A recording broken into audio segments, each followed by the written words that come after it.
Hello everyone, আসসালামু আলাইকুম। আমি ব্লগস উইথ শিমু থেকে শিমু বলছি। Welcome back to my channel and welcome back to my another 2 blog video. গত ভিডিওতে কিন্তু আমরা সবাই শুভলঙ্গে গিয়েছিলাম এবং চাকমা বাজারেও গিয়েছিলাম, তো সেটাও আপনাদের সাথে শেয়ার করেছি। তারপরে রাঙা হোটেলে এসে যে মজার মজার খাবার খেলাম সেখান থেকেই কিন্তু ভিডিওটা আমি শুরু করছি। সেই রাঙা হোটেল থেকে কিন্তু আমরা বোটে করে আবার আমাদের গন্তব্যে রওনা দিলাম।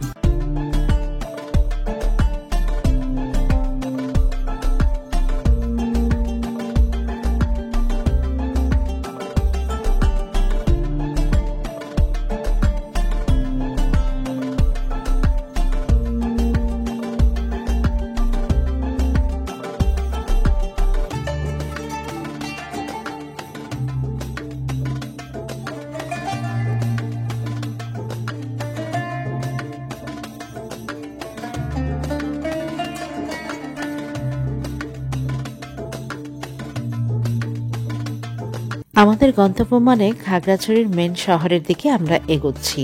আর আমাদের এখন বেশ বিকাল হয়েও গেছে, পরন্ত বিকালবেলাতে নৌকার মধ্যে আমাদের অনেক বেশি ভালো লাগছিল।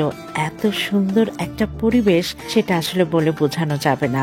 আপনারা নিশ্চয়ই খেয়াল করেছেন, নৌকায় ওঠার আগে কিন্তু আমি পাহাড়ি তেঁতুল কিনেছিলাম, আর সেই তেঁতুলটাই আমি খাচ্ছিলাম। তেঁতুলটা কিন্তু কাঁচা ছিল, কি যে মজা লাগছিল। মিষ্টি মিষ্টি তেঁতুল ছিল। পাহাড়ি তেঁতুল কিন্তু খেতে অনেক মজার। তো আমরা কিন্তু আমাদের গন্তব্যে পৌঁছে গেছি। আমরা এখন বোট থেকে সবাই নেমেও গেলাম, আর আমাদের গন্তব্য মানে আমরা এখন খাগড়াছড়ির মেন শহরের দিকে আগাবো। তারপরে কাল সকালে কিন্তু আমরা সেই রহস্যময় গুহাটা ভিজিট করতে যাব। খাগড়াছড়ি যাওয়ার পথে একটা জায়গায় খুব ভালো মালাই চা পাওয়া যায়, তো আমরা গাড়িটা থামিয়ে মালাই চাটা খেয়েও নিলাম। তারপরে আবারও আমাদের ছুটে চলা শুরু হলো। খাগড়াছড়ি মেন শহরের দিকে যাওয়ার সময় আমাদের কিন্তু সন্ধ্যা হয়ে গিয়েছিল, আর সন্ধ্যাটা আমাদের কাছে বেশ ভয়েরও ছিল, কারণ দুর্গম পাহাড়ের মধ্যে দিয়ে আসতে সেখানে কিন্তু কিছুটা ভয়ের কারণ ছিল। আমরা আমাদের হোটেলে এসে পৌঁছেও গেছি এবং এখানে আসার পরে আমাদের ফুল দিয়ে সংবর্ধনাও জানানো হলো।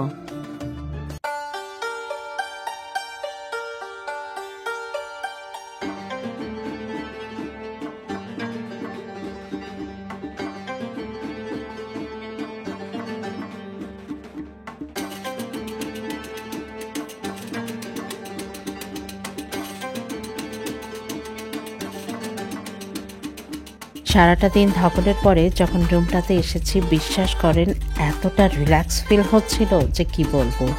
রুমটা ঘুরিয়ে দেখানোর আসলে দরকার ছিল না, কিন্তু অনেক আপুদের কিউরিয়াসিটি থাকে যে আপু কোন রুমে উঠলো, কোথায় উঠলো, কেমন রুমে থাকলো।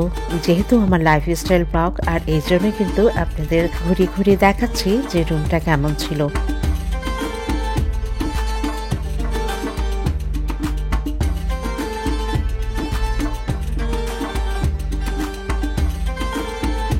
রুমটা বেশ বড় সড়ই ছিল, আর আমরা যেহেতু 4 জন, এই জন্য 2টা বেডের একটা রুম আর একটা গেস্ট রুম হিসেবে ছিল।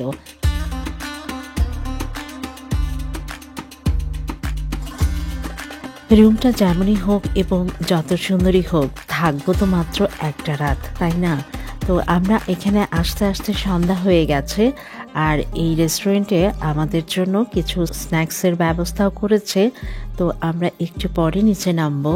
আর এই ফুলগুলো, ওই যে আমাদের সংবর্ধনা দেওয়া হলো, সেই ফুলগুলো দিয়ে এত সুন্দর স্মেল বের হচ্ছিল যে কি বলবো।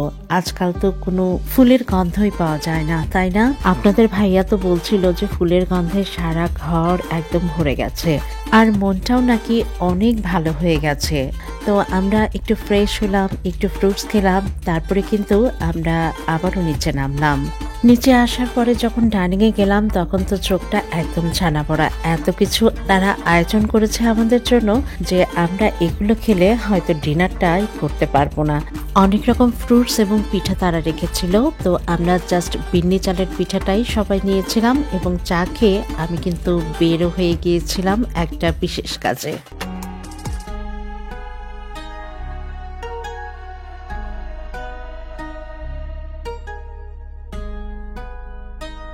প্রথমে খাগড়াছড়ির একটা মার্কেটে গিয়েছিলাম, তো সেখানে তেমন কিছু ভালো লাগেনি, এই জন্য আমি বার্মিজ মার্কেটে আবার চলে আসলাম। আর বিশেষ কাজটা তেমন কিছু না, আপনারা তো জানেন, গত ভিডিওগুলো তো দেখেছেন, আমরা আমাদের ফ্যামিলি এবং আপনাদের ভাইয়ার স্যারের ফ্যামিলি আমরা কিন্তু ঘোরাঘুরি করছি। আর স্যারের যে দুটা সুইট কিউট দুইটা মেয়ে আছে তাদের জন্যই কিছু কেনাকাটা করার জন্যই আমি বের হয়েছিলাম।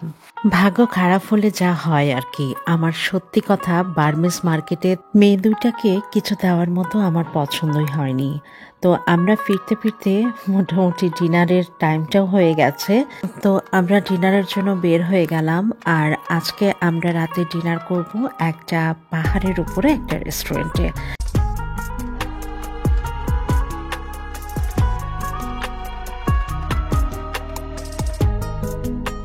রাঙামাটি, খাগড়াছড়ি, বান্দরবন এই পাহাড়ি এলাকাগুলোতে কিন্তু শীতকালে বেশ ঠান্ডাই পড়ে। আর আমরা যেখানে গিয়েছি প্রচন্ড ঠান্ডা ছিল। এটা চুরি শুটকি ভর্তা। চুরি শুটকি ভর্তাটা অনেক মজার ছিল। আর পাহাড়ি চিকেন, এটা তো খেতেই হবে। আমরা প্রত্যেকটা রেস্টুরেন্টে কিন্তু পাহাড়ি চিকেনটা অবশ্যই খেয়েছি। আর এই যে এটা বাঁশকরল দিয়ে খেতে কিন্তু আমার বেশ লাগছিল।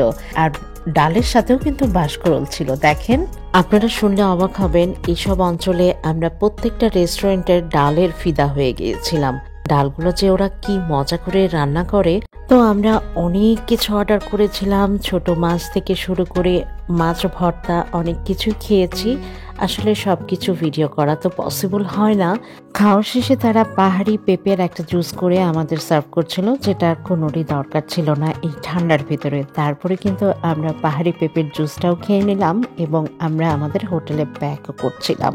প্রথমে বললাম না যে রেস্টুরেন্টটা একদম পাহাড়ের উপরে, দেখেছেন কতগুলো সিঁড়ি এবং কত উঁচুতে আমরা ছিলাম। তো যাই হোক, ডিনার করার পরে কিন্তু আমরা হোটেলে এসে ঘুমিয়েও গিয়েছিলাম এবং ক্যামেরাটা আর অন করা হয়নি। এরপরে সকালবেলায় ক্যামেরাটা অন করেছি।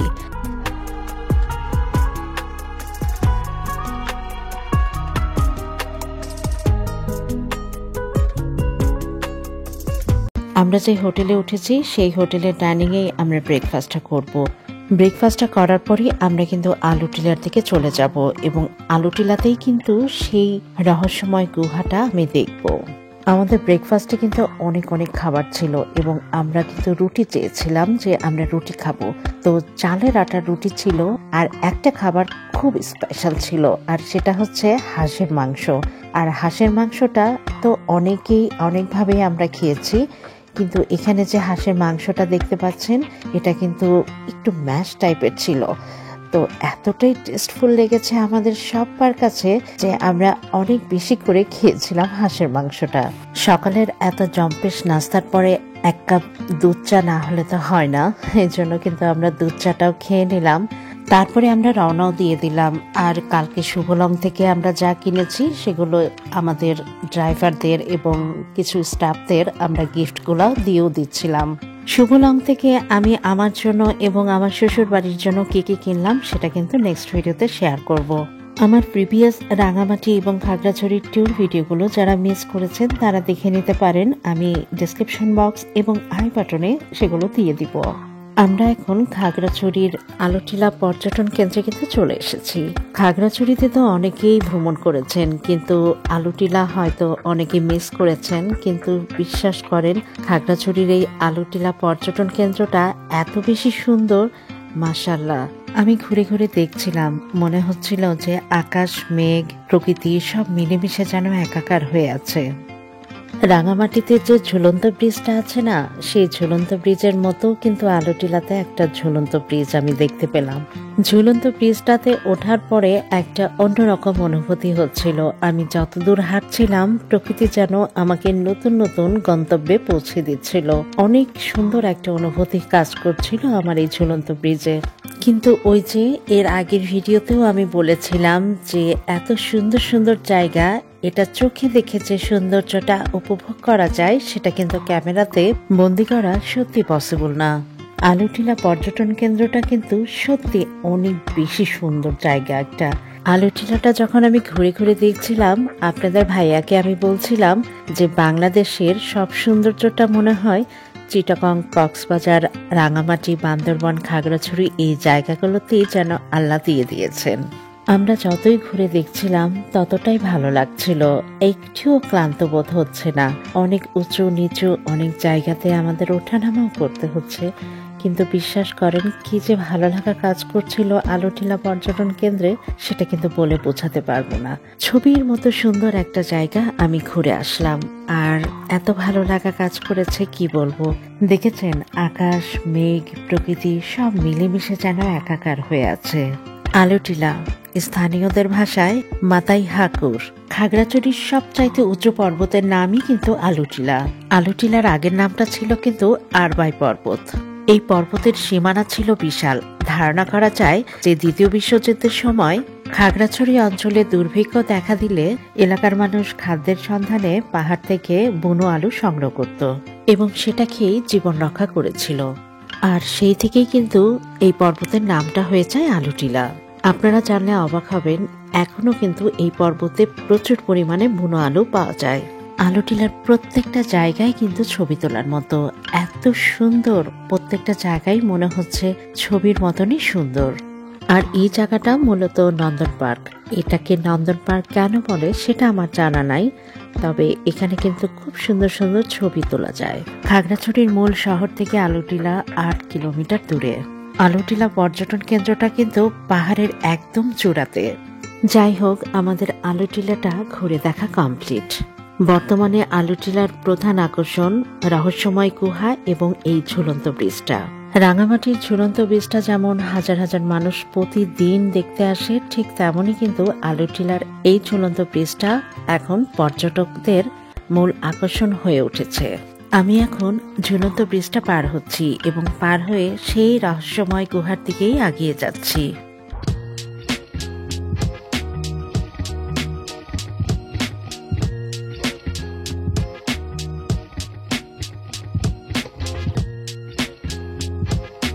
রহস্যময় গুহাটি পাহাড়ের একদম নিচুতে, আর এখানে 266টা সিঁড়ি বেয়ে তারপরে কিন্তু সেই রহস্যময় গুহাটার সন্ধান পাওয়া যায়।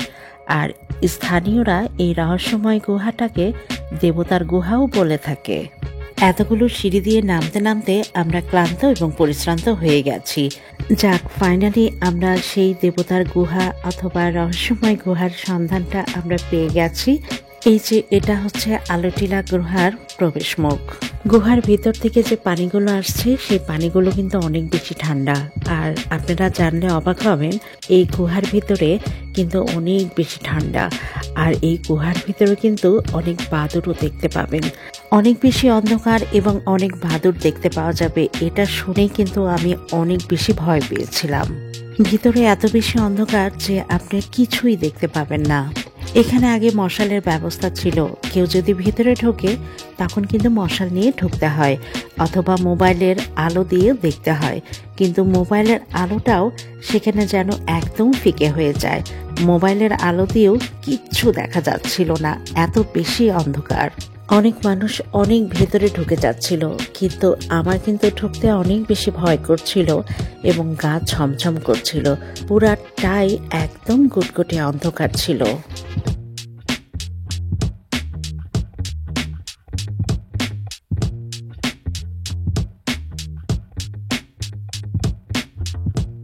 সত্যি আলোটিলার এই গুহাটা অনেক রহস্যময় আমার কাছে সত্যি মনে হয়েছে।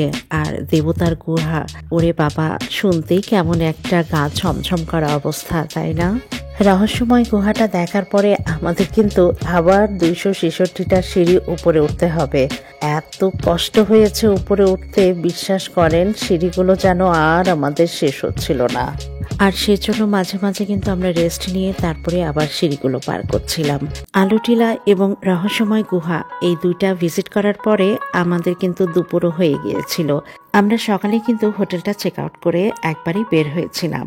আর আলোটিলাটা ভিজিট করার পরেই আমরা কিন্তু চিটাগং এর উদ্দেশ্যে রওনাও দিয়েছি।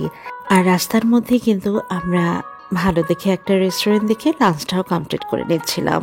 আমার ট্যুর ব্লগগুলো আপনাদের কাছে কেমন লেগেছে সেটা কিন্তু অবশ্যই আমাকে কমেন্ট সেকশনে জানাবেন।